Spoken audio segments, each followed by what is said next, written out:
கிராமங்களில் மிக எளிதாக கிடைக்கக்கூடிய மூலிகைகளில் ஒன்று தாங்க பிரண்டை. மழை பெஞ்சால் போதுங்க, வெளியோரங்கள் இருக்கிற பிரண்டை பார்த்திங்கன்னா அவ்வளோ அழகாக தளைஞ்சு வருங்க. அதே போல் மிகப்பெரிய டாஸ்க் என்னென்னு பார்த்தீங்கன்னா, யார் ஃபஸ்ட்டு பறிக்கிறாங்களோ அவங்களுக்கு தான் பிரண்டை சட்னி செய்கிற வாய்ப்பு கிடைக்குங்க. நான் நிறைய முறை என்னால் செய்ய முடியாமல் போயிடுச்சுங்க. இந்த முறை நான் போய் செடியை பார்க்கும்போது அவ்வளோ நிறைய கொழுந்துகள் இருந்தது. உடனே பறிக்கவும் ஆரம்பிச்சிட்டுங்க. ஏன்னா கொஞ்சம் வசந்து அப்படின்னாலும் நமக்கு முன்னாடி வேறு யாராவது பறிச்சுட்டு போயிடுவாங்க. இந்த டைம் மிஸ் பண்ணக்கூடாதுன்னு சொல்லிட்டு நான் 2-3 செடியில் இருக்கிற பிரண்டை கொழுந்துகள் எல்லாம் பறித்து எடுத்துட்டேங்க. நம்ம கிராமத்தில் வசித்தாலும் நகரத்தில் வசித்தாலும் நம்ம ஒவ்வொருத்தர் வீட்லேயும் இருக்க வேண்டிய மிக முக்கியமான மூலிகைகள் ஒன்று தாங்க பிரண்டை.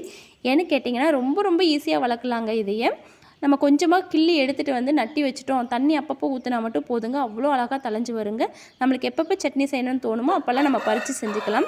நானும் கொண்டு வந்து நட்டி வச்சுருக்கேங்க, அவ்வளோ அழகாக தளைஞ்சிட்டு வருது. நான் 2 செடிகளை பறிச்சதை க்ளீன் பண்ணி எனக்கு ஒரு வேலைக்கு செய்கிற அளவுக்கு தான் வந்து கிடச்சிதுங்க பிரண்டை. கண்டிப்பாக நீங்களும் பிரண்டை கொடியை வீட்டில் நட்டி வச்சு அதிலேருந்து பறித்து சட்னி செய்ய ட்ரை பண்ணுங்கள்.